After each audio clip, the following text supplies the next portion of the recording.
Mabuhay ug madayaw. I am Kenneth Bimandod and today we will presenting our topic entitled The Digital Backbone of Travel, Understanding CRS and GDS. This lesson focuses on two parts of system that drive to our tourism and travel industry, the Computer Reservation System or CRS and the Global Distribution System or GDS.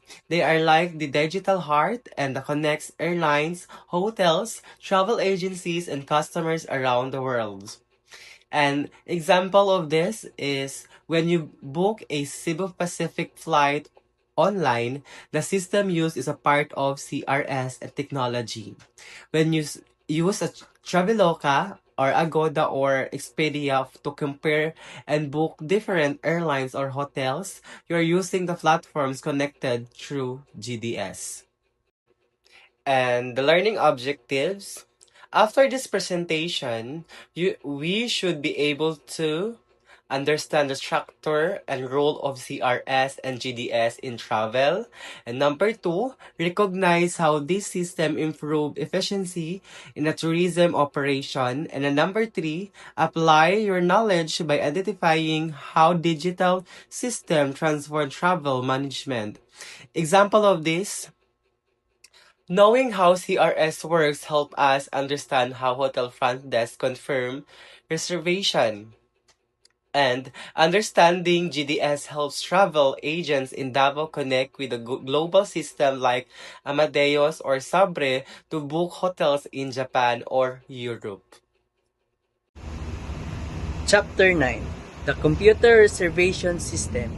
The Computer Reservation System is foundational automated network used for managing travels, bookings, and related information.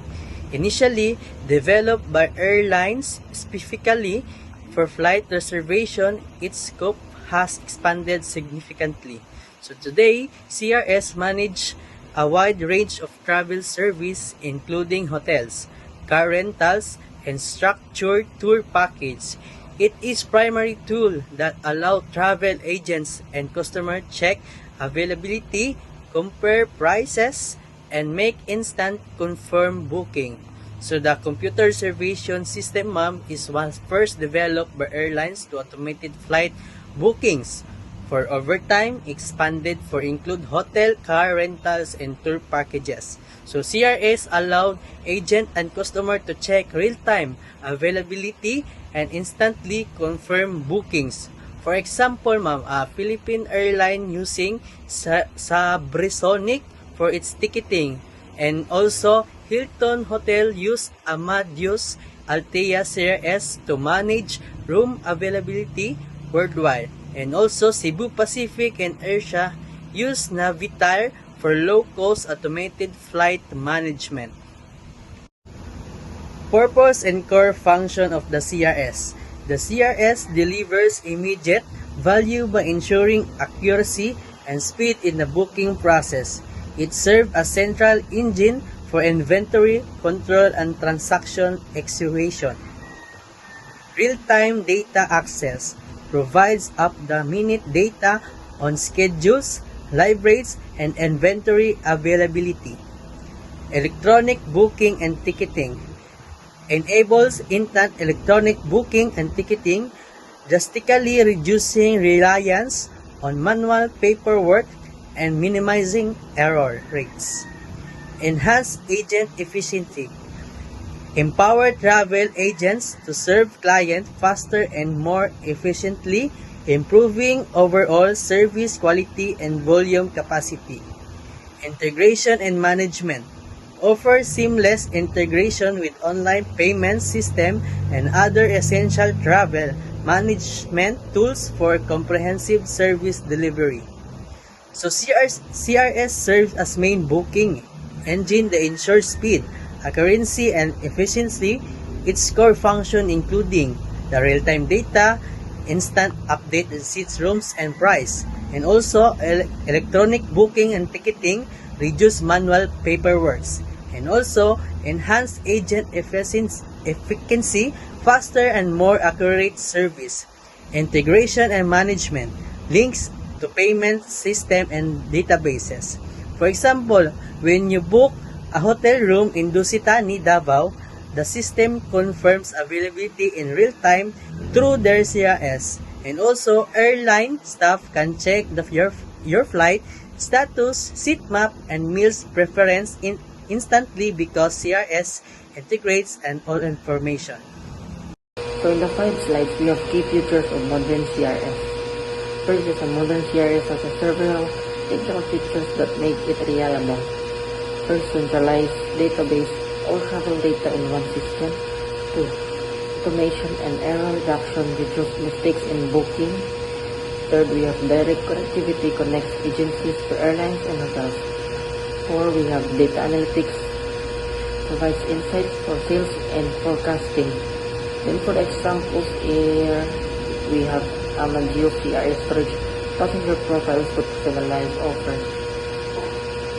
Third, Navitaire automatically updates seats availability once a booking is made. Then for the third is we have subtly analyzed which destinations are trending based on a search pattern.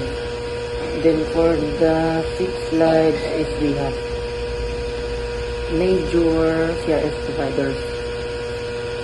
Some of the leading CRS providers in the travel agencies are Amadio Altea, Sambisonic, Navitaire, Violet, Packard, and then for the examples we have Qatar Airways and Emirates use Amadeus Altea for premium flight services. Then second we have Cebu Pacific uses Navitaire to handle low-cost carrier reservations. And then third is we have American Airlines and Delta Airlines operate using SobriSonic for passenger management. So today I will discuss the CRS or the Computer Reservation System and why it is important in hospitality industry. So a CRS is a computerized system used by the airlines, hotels, and travel companies to store and manage their own bookings. It handles seat availability, pricing, schedules, and customer reservations. It is mainly used by the company staff to control their own inventory. So one of the example here is the Philippine Airline uses its own CRS to manage all flight schedules, seat availability, and passenger bookings. So when you book directly through their website, your reservations goes through their computer reservation system. Okay, next is the GDS or the Global Distribution System. So a GDS connects many different travel service providers such as airlines, hotels, and car rental companies into one large network. It allows travel agents or online booking sites to compare prices and make booking from multiple companies into one system. So the example here is a travel agent using Amadeus can see flights from Philippine Airlines, Cebu Pacific, and AirAsia all at once. So the agent can compare prices and book the best deal for the customers without visiting each airline's CRS separately. GDS versus CRS comparative view. Let's compare them. CRS is internal. It manages one company's bookings like Philippine Airlines. GDS is external. It distributes information to agents and OTAs globally. In short, CRS controls inventory while GDS markets that inventory worldwide. For example, Philippine Airlines CRS only shows its flights, while Expedia through GDS can show PALANA and Qatar Airways together. Hilton use CRS for internal management, but their rooms appear on Booking.com via GDS. The major GDS providers dominating the travel industry are Amadeus, that is Europe-based, Sabre, US-based, Travelport includes Galileo, Apollo, and WorldSpan systems. Impact of GDS on the tourism industry. GDS has made a huge impact by transforming how travel is sold and distributed. It allows global market reach, data analytics, online travel agencies or OTS, and transparency. Ang example ano siya kay The Global Distribution System, or GDS, changes how travel is sold and managed. It allows global market reach, data analytics, online travel agencies, and price transparency. Because of these, travel agencies can easily compare flights and hotel prices. For example, travel agencies in Davao can now book hotels abroad, and small agencies in the Philippines can compete international using GDS. Ang GDS kay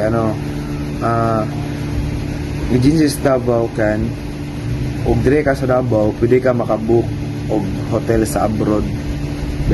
Maro to siya.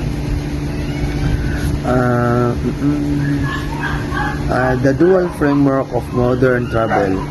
In conclusion, CRS and GDS together form the dual framework of modern travel. They digitalize the booking process, enhance service accuracy, and laid the foundation for future innovation in tourism. As a future hospitality professional, we must understand how these systems operate because they define how modern works. Ang example na niya kay CRS and GDS work together as the dual framework of modern tourism.